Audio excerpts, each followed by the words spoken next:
What the hell are we doing today?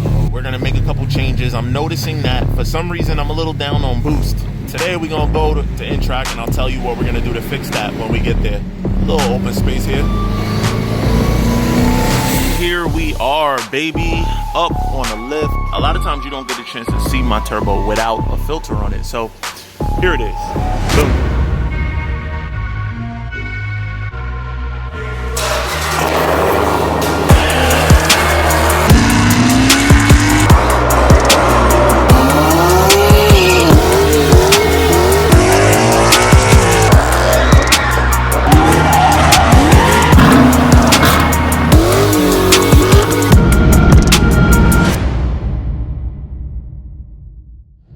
What up, everybody? It's Stefan here from Mod2Fame, and we are back with another video. In today's video, we ain't doing nothing but sitting in New York City traffic in a 1,000+ horsepower twin turbo Hellcat. God, gotta love it. Anyway, let's jump into it. Let's go. Dude, it's the street ability for me, bro. That's what does it for me every time. The street ability, man. This car is incredible, man, in terms of how much of a normal car it still is. Use the right 2 lanes to take exit 1 CD, old exit 3, I-87, Major Deegan Expressway, Albany, Queens. Yeah, y'all hear that shit, the Major Deegan. For those of you that are in New York, you know that's the Bronx. In 900 feet. And if you know anything about the Bronx, heavy traffic, terrible roads, all that good stuff. However, you know, when you want to live in the New York City area, this is what you got to deal with. You got to go through these areas to get to where you're trying to go. One thing I never ever wanted when I did this build, I never wanted a race car. I never wanted to build a race car. I had to build 100% streetable, comfortable, road trippable street car. And that's what this is, man. This is completely still a usable, regular Hellcat. Only difference is the maintenance is more expensive because you got to do it more often, because in all intents and purposes, it is a race engine put in a normal, run-of-the-mill, regular Hellcat. I love that, bro. You see what I mean? See what I mean? Look at all this traffic I'm running up on, man. I could live anywhere in the country. I don't know what it is though, man. I grew up here. This is my home. So I'm used to it. I'm so used to it.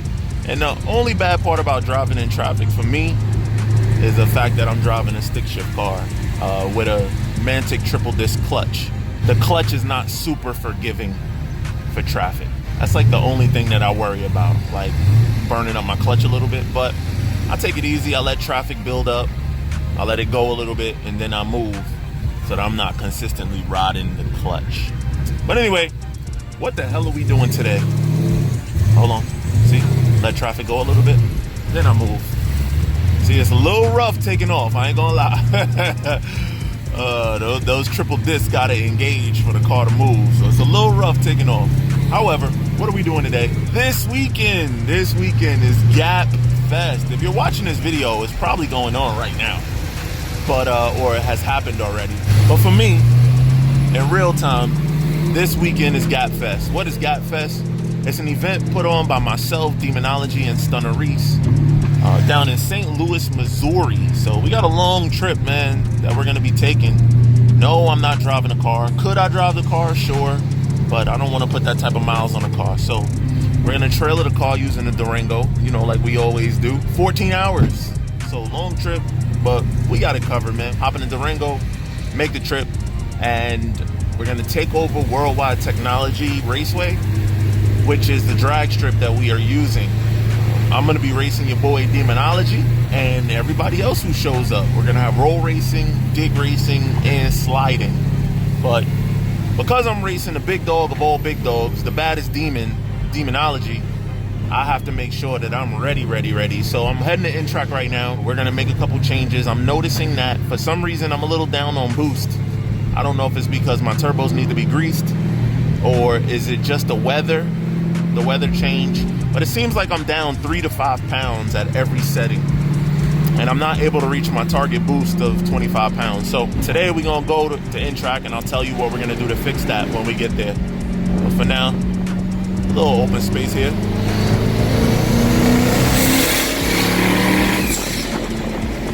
Just a little open space for y'all. A little 12 pounds of boost. That ain't Alright, let's get the in-track. Yo, question. Am I the only one that still wears joggers even in the summer? Yeah, I wear joggers year round, bro. I'm not like the short kind of guy, you know what I'm saying? Periodically I might break out a short here and there, but I'm not a short kind of guy. So today we rocking the Mod2Fame camo joggers, where you can get those on Mod2Fame.com. Make sure you check it out, man. Keep supporting the channel so that we can keep bringing you banging content. Check that out now. Black camo, green camo. We got those joggers still on the website. Holla at me. And here we are, baby. Up on the lift, car in the air, so that we can do these last minute changes that I want to make. Just to remind you guys what we're doing today. My filters, man, the turbo filters, they get dirty really fast. Like, I literally just changed these not long ago, but just now we sprayed them down a little bit and then blew them out. So they actually are breathing a lot better. I just blew into it and I could actually feel that the turbo is gonna breathe a lot better through that filter. But a lot of times you don't get the chance to see my turbo without a filter on it. So here it is, boom. That's the big boys right there, 1 and 2 right there. What we noticed is too, though, when we spun the turbo, this one sounds, right? That one sounds like that. This one sounds like this. I don't know if y'all could hear that, but there's a slight difference in tone. The left one, you can actually hear like the turbo spinning. So like that to me sounds like bearings, meaning that it needed to be greased. So that would be a great reason for why it's down a little bit on boost. I've been down about 3 pounds on boost on every setting, and then on my last setting, my Send It setting, I was down 5 pounds on boost, and I couldn't figure out why. But hopefully by greasing the turbos, and in addition to that, the turbo filters, man, these things get dirty fast. Hold on, let me show you. So this is after cleaning the turbo filters. So this is the turbo filter, right? This right here is the map sensor. Just to remind you guys, I use a stock computer system, so I have to run all the stock map sensors from the supercharged blower. Just to give you an example, Hellcats run 4 different map sensors on the blower itself. Here is a stock Hellcat blower, right? So there's a map sensor here on the snout. This map sensor, they 3 of them do the same thing. 1 of them do something different. So it's one here, right? This is after the car makes boost. It reads boost, right? Then there's another one right here in the back, right there. There's the other map sensor. This is the 3rd map sensor on top of the lid. And then this is the last map sensor. In all of my research, I keep seeing people say that this is the map sensor that reads vacuum. That is not the case. When we did my turbo system, we had to extend the right map sensor that would be on the blower to the front of the turbo, right? So initially we extended this one and moved it to the turbo, and we had all sorts of problems. Wouldn't work. The car wouldn't even like accelerate at all. It would immediately go into a limp mode. Then upon further research, I realized that it was this sensor. And why is this one so different? Because this is the map sensor that's looking for and sees vacuum. This one that reads vacuum is the one that people have the most amount of problems with when you raise the boost on these cars. When you raise the boost past, or even on a stock setup, when you raise the boost past like 20 pounds, you'll start to get a lightning bolt issue, even on a stock blowers. And it's because of this sensor right here. The parameters are only able to read up to what the car should have made stock. When you go past that, it's past those parameters, right? So then it throws an error code. So this is the one for vacuum, guys, not this one. So this is your problem child. If you getting any sort of code that's P00F9 or something like that, it is this guy right here, okay? Just so we know. All right, so therefore, cleaning these is really gonna help a lot. I just blew into it, and it was a lot easier to blow into than when I blew into it before I cleaned it. So hopefully I get my boost back, and the boost that I'm losing, hopefully I get it all back, because I need it, especially for this big race that I got coming up. I need all the boost I can get. So right now the name of the game is we're gonna change the turbo wastegate springs, which the turbo wastegates are one right here. That's one wastegate, and the other wastegate is right here. Okay, so we got to change those two wastegate springs to make the amount of boost we're looking to make. And just like that, our wastegate is off.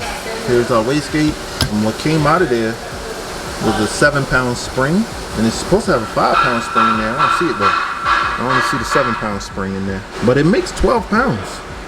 Like, it definitely makes 12 pounds with this spring. So I don't know, maybe because the motor is so big, I don't get it. This is our 10-pound spring, so we'll be moving up 3 psi. So the 3 psi we're losing will gain back. And just like that, boys, turbos are greased. Wastegate springs are changed. And listen to this. You hear that? Exactly. You hear nothing.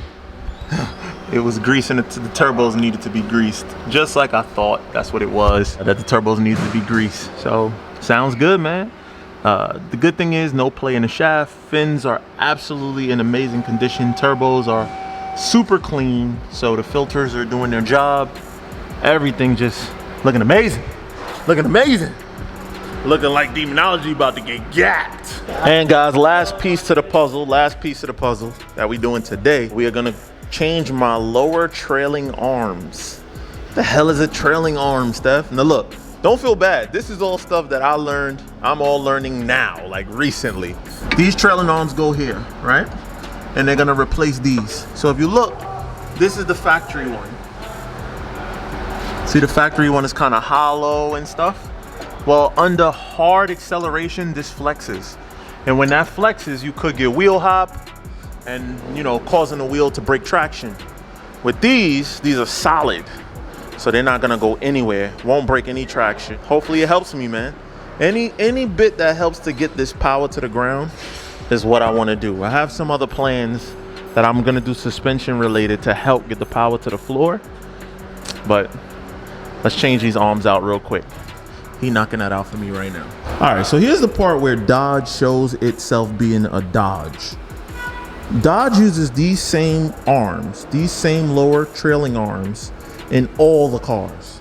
So whether you have RT, Scat Pack, SRT, Hellcat, all of them use this same control, this same trailing arm. So whether it has 300 horsepower or 700 horsepower, it uses it, right? So just look at how flimsy that is. When you look at the two next to each other, that is a huge difference. Wow, I can't wait to feel that when I go out and test this out later. And then last but not least, look how much better that looks. That looks so much better compared to that versus that versus that. Big difference. And it matches my performance development diff brace, which is red as well. So the only bad part about changing wastegate springs is now I have to reprogram this because it's set for the smaller wastegate spring with less boost. Now it's making higher boost. It's gonna make higher boost already to start with. So I have to take out all of my programming that I had, and I had that dialed in perfectly until I started losing boost. So we're gonna reset it now and take out all the settings I had before. Oh man, that part sucks. But anyway, let's do that now. Let's start reprogramming. I'm gonna start everything from 0. But give me a minute while I do that. So the initial plan was I was gonna test out the new boost settings on the street. But when your shop has a dyno, why? That's just dumb. So we're gonna go ahead and throw it on the dyno. Not to make a power run, not to see how much horsepower it make. We already know what it makes. So this is just to set up my boost settings correctly. We're gonna throw it on the dyno, and as a result, it will read a power rating, which, you know, well, you guys have seen that already. I don't want to be labeled as a dyno queen. You know what I'm saying? I actually run this shit, and I run it hard. So, all right, guys, you know this view. You've seen it before. Me running the car on the dyno. You've seen this. Like I said, this is not about the dyno pulls. This is about me tuning the boost and the way it's gonna come in with the new spring. We got to set it up, match the RPM and all that kind of stuff. And you know, I might do a 20-pound pull. I ain't gonna do the full Monty though. I'm saving it for the racing, baby. I'm saving it for the racing. But, let's get it fired up. Let's get it going. Fire it up. Fire it up.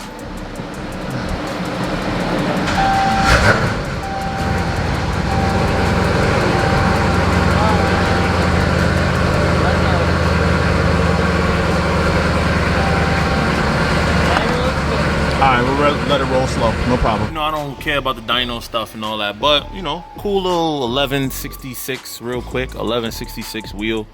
And that was letting out early or whatever. The torque reading, it wasn't hooked up properly. Like I said, we wasn't trying to get dyno pulls. That's not what we was doing this for. We was trying to dial in the boost.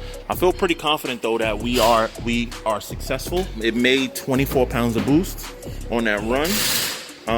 And it made 24 pounds at like 5,200 RPMs, 55 somewhere around there, and I only took it to 62, and I revved this car out to 71. So we still had a long ways to go to continue to make more power. That being said though, I think we got mission accomplished. Demonology, I'm ready for you, brother. I'm coming for you. Coming for you, monster. So remember we started out this video talking about how good this car is in traffic and all that shit, like driving, and it really is. It's exceptionally, it's good. Like, it's a regular car, but this traffic is hideous, bro. I'm about to pull the little bit of hair out. Oh, by the way, speaking of hair, I need a cut, man. Your boy is looking rough. Don't worry, I'll get a cut right before the trip. But yo, bro, this is bad. Really bad. I've been in traffic now for about an hour, and I still, according to Waze, still got 40 minutes to go, when this trip with no traffic is generally 40 minutes. You know, usually that's how long it takes me. So yeah, that's what I'm dealing with right now, bro. Listen, why does anybody want to live in this place, man? I love it, but why does anybody choose to live in this place? And the part that I'm most stressed about right now is, will I make it home on this amount of E85? Now, I don't have to run E85. I can run 93. The thing is, though, I don't want to put 93 in a car right now. Yes, that's New York. Sirens. Always sirens. Anyway, I don't want to put 93 in a car because I'm trying to load it on a trailer with a little bit of E85 in it. I want to do an E85 pass at the track before I switch to race gas. So I'm trying to make it home on this E85. I got some E85 at home that I can load in, but you know, I don't know if I'll make it. That's the bad part about E85. It burns so fast, so fast.